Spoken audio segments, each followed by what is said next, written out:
Hello. So we are back again live with Sandy Purewal, if I pronounce your surname You did correctly. not. You did. Hello. Very good.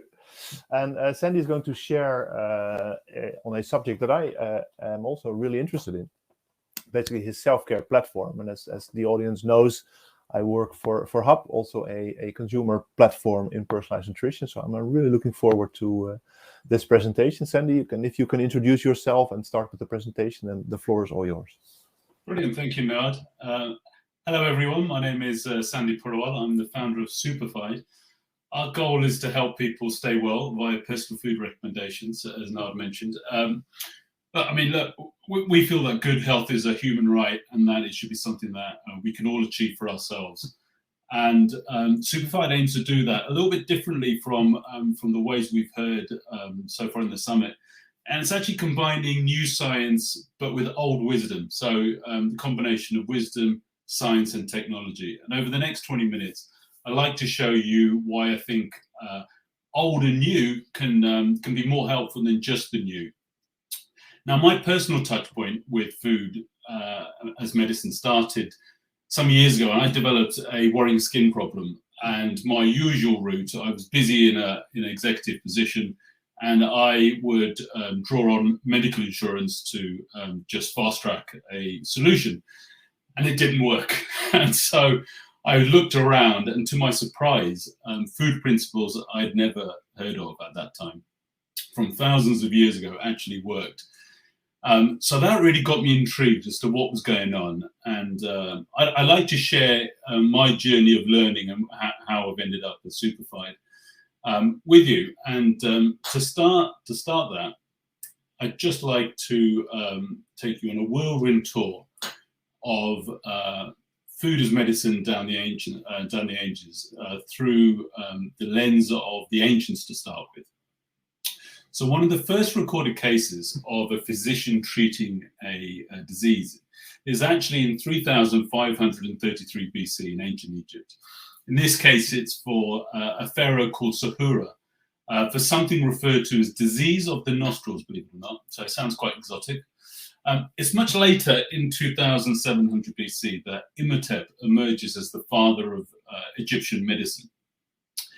And in ancient Greece, Hippocrates arrives on the scene with his brilliant work in 420 BC. And of course, as we talked about yesterday, introduces us to one of the most famous food and medicine quotes of all time, with "Let food be your medicine," which I think you'll agree, it's as true today as it's ever been, and probably more needed today than it's ever been. And in 150 AD, the famous Greek-Roman physician Galen builds on Hippocrates' work, and this work remains central to food medicine in Europe, at least for 1700 or so years, which is quite a feat.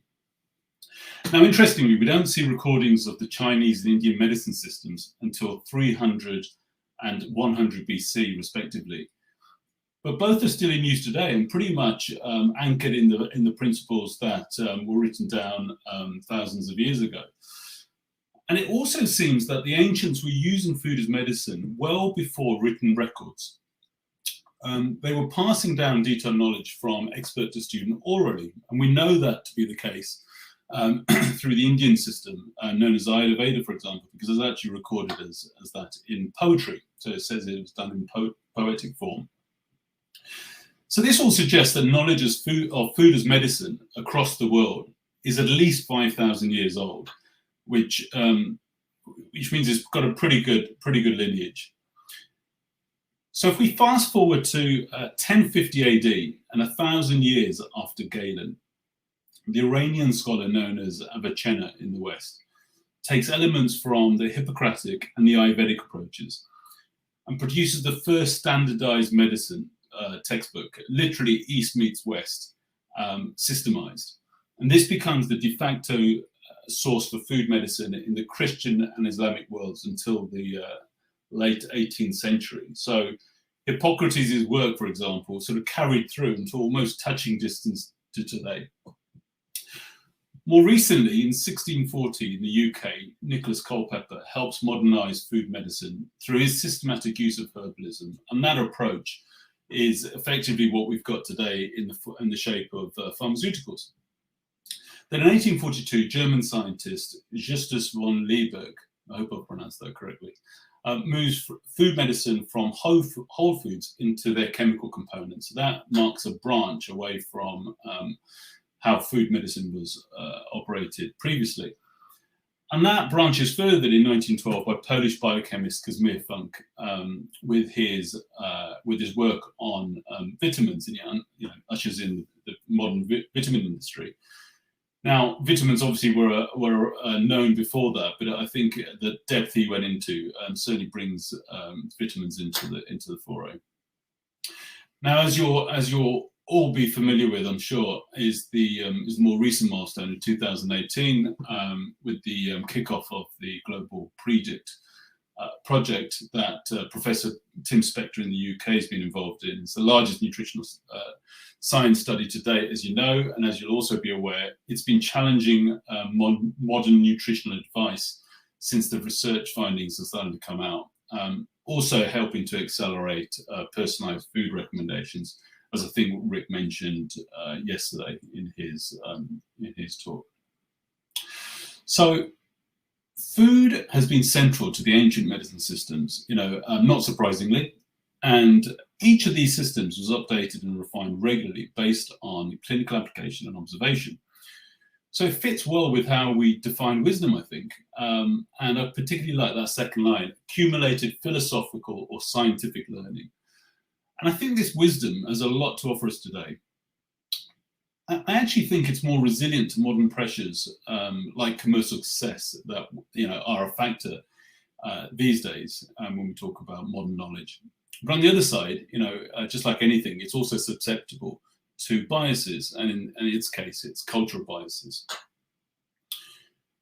Now, you may or may not be surprised by how much of this wisdom is in practical use today, particularly in the traditional Eastern cultures.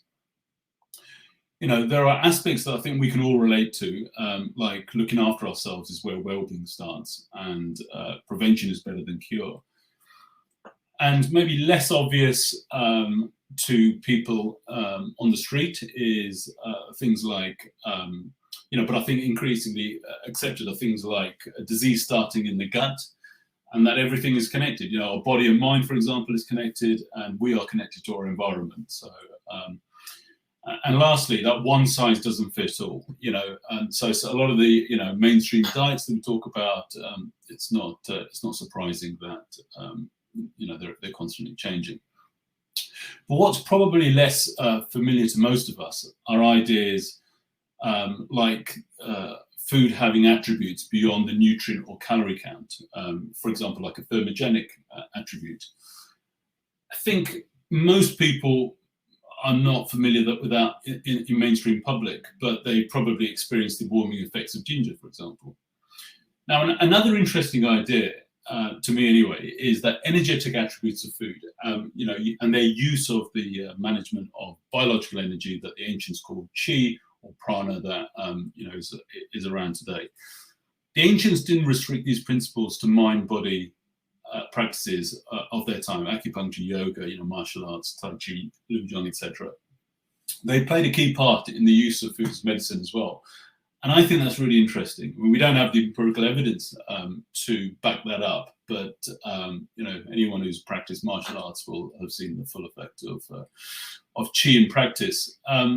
And connected to that, really, that the idea of mind, body, spirit being inseparable to our well-being. I think as modern science and modern society generally, we like to compartmentalize everything into its micro component, and sometimes there's a simpler picture, which is a bigger picture that can play an important part. Now, each of the ancient medicine systems that I talked about just a second ago all have these points in common, believe it or not. So this was universal knowledge at one point, and as I say, it's alive and well today and practiced directly through the Chinese and Indian systems. And the Indian Ayurvedic system, for example, is still one of the largest holistic medicine systems practiced today, and food is central to that. So food as medicine is being directly applied, and not just by people actively utilizing Ayurveda, but also by a lot of people in the way they eat. And my, challenge to everyone is that, could it be that centuries-old meals, passed down over generations are actually are preventative medicine and first aid kits, and not just something we eat because they taste nice? And I use the example here of the traditional curry base in India, for example. It's actually based on Ayurvedic principles, where each ingredient has a particular medicinal value. So the fat in clarified butter here acts as a carrier for nutrients, and the pungent spices help stimulate bile production and support metabolism in doing so. Now, these ingredients have been proved today in modern research to benefit, all aspects of our well-being: our gut, our brain, heart, liver, bones, for example. And I find that, remarkable that the ancients had something, they knew something, and it wasn't just throwing a load of ingredients and it would taste nice. And moreover, this isn't unique to India, and actually it's not unique to a curry at all, because it's the base for most Indian cooking, and it's the base for most Asian cooking as well. The principles are the same, that the ingredients may change. So ginger, for example, may have been swapped out for galangal, as an example. And also the asterisk ingredients that you can see there are, of course, the base ingredients for many traditional French and European dishes.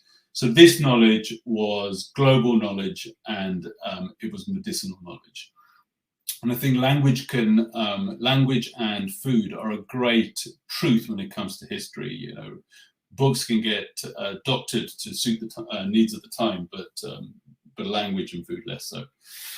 And traditional meals included all tastes as well, and that, I think, is a medicinal component as well, and certainly in the Chinese and the Ayurvedic traditions today.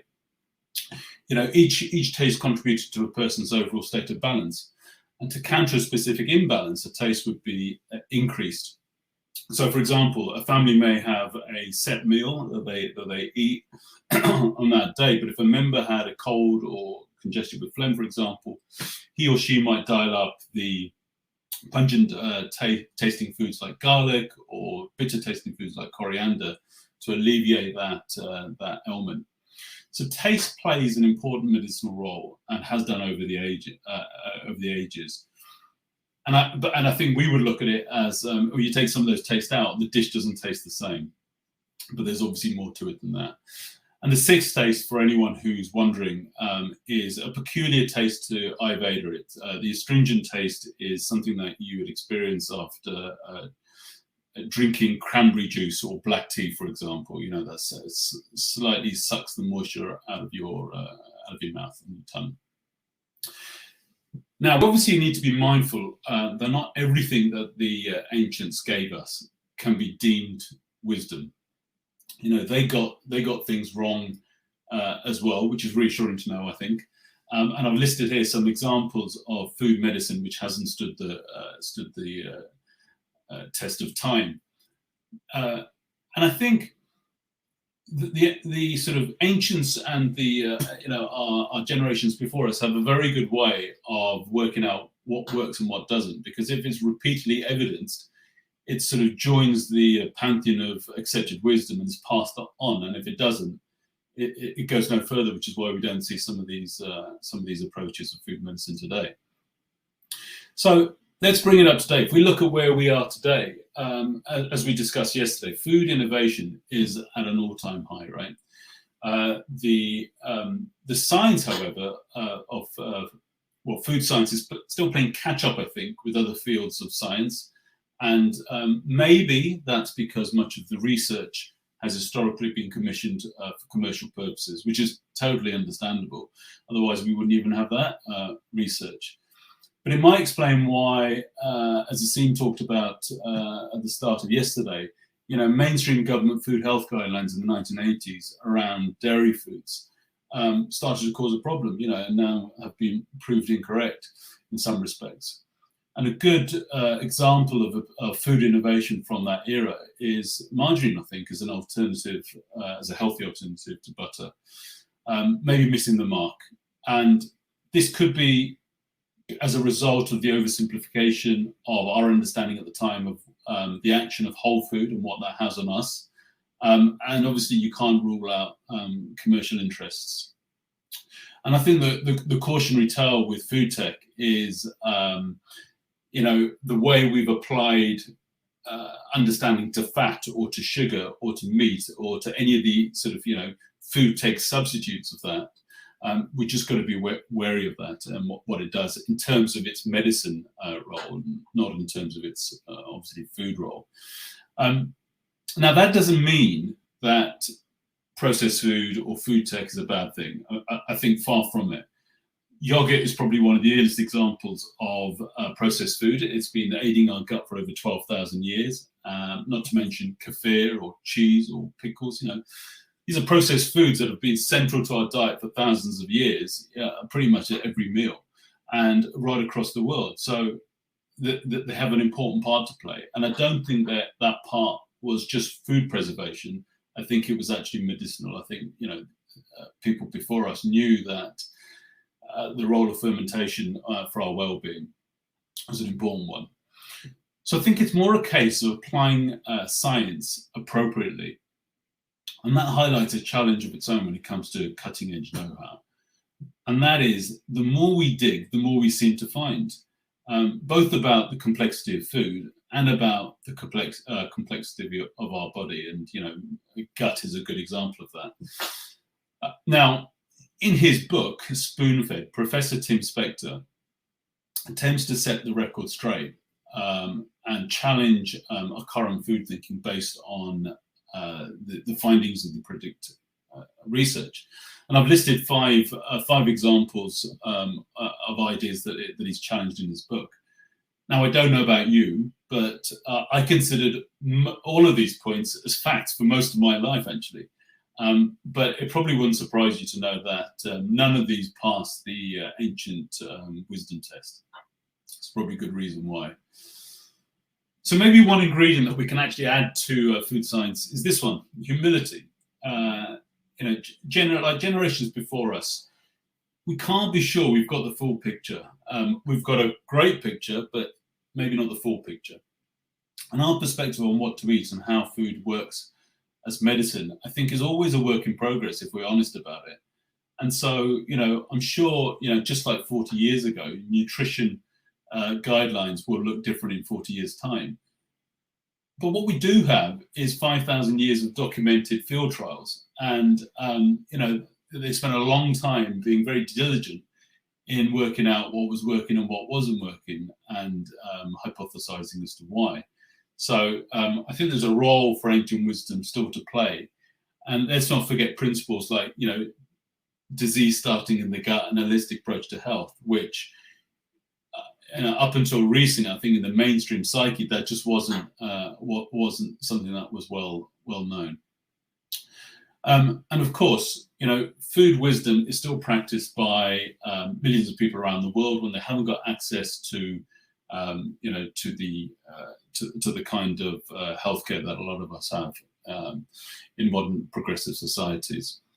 So, if we can combine what we used to know and what we have today in terms of modern nutrition understanding and technology, we're actually in a really interesting place. And that's effectively what the Superfied project is. It's a digital self-care platform using food as medicine. And in this case, the old comes from Ayurveda, the Indian science, because it's the simplest at a surface level for self-care, and the new from nutritional therapy.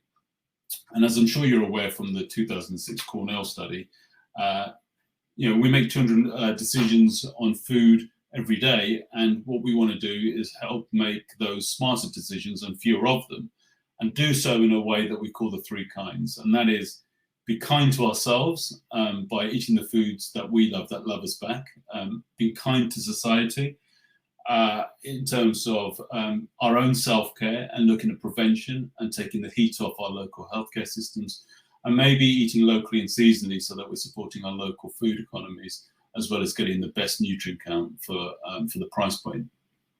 That obviously would bring onto lower carbon footprints, which is the third kind, which is kind to our planet. And if we can create healthy habits that create less food waste, that's not a bad place to be, I think. So what's our approach? Well, we've taken the best holistic food knowledge that we've forgotten, adding in the things that we're just discovering, like prebiotic foods, and applying it to people's specific mental and physical well-being needs, and doing so in a way that's culturally accessible and affordable. So it's a digital subscription that costs no more than £10 a month. And like the ancients, the emphasis is all on preventing illness, maintaining this idea of balance, and treating every user an individual and not a machine. So we do that by building up a picture, a phenotypic picture, mind and body, basic profile of a user.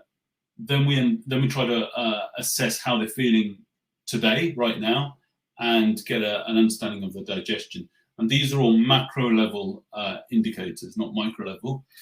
And we use algorithms to then recommend 200 natural foods that we think best serve their need as food as medicine. And as we discussed earlier in the panel today, that it's no good, shoehorning that in unless it's culturally relevant. And in modern society, we have a pretty good idea of what we want to eat and how we want to eat it. So we connect, everyday recipes, celeb recipes, to the food lists to ensure the ingredients are utilized, and through the recommendations of food swaps. We also try to educate users on what each food is doing for them, both in terms of its seasonality and what modern and ancient attributes they have, and ailments, and addressing ailments through evidence research reports. I think there are 1,500 links right now to modern research reports. So if someone's got asthma, they can see that onions are proven to be supportive of that, for example. And the process is test, learn, and eat. So it's a circular process. Small changes to make lifelong habitual changes. Superfied isn't a diet app. It's not meant to be a straitjacket. It's simply a self-care platform. We're using food as medicine because we all have to eat. And the encouragement is to eat what you like, but make informed decisions, including processed foods. But just be smart about what you're eating and why you're eating it and what it's doing to you. And that's it, really. I like to offer you, the chance to try it out. There's a free 14-day trial at our website. And if any brands out there wish to collaborate with us, who are like-minded in their thinking, we'd love to work with you. We're young. We started last year. We're trying to create positive change. Together we can make a difference. I think we all recognize we need to do that. So thank you. Thank you for your time.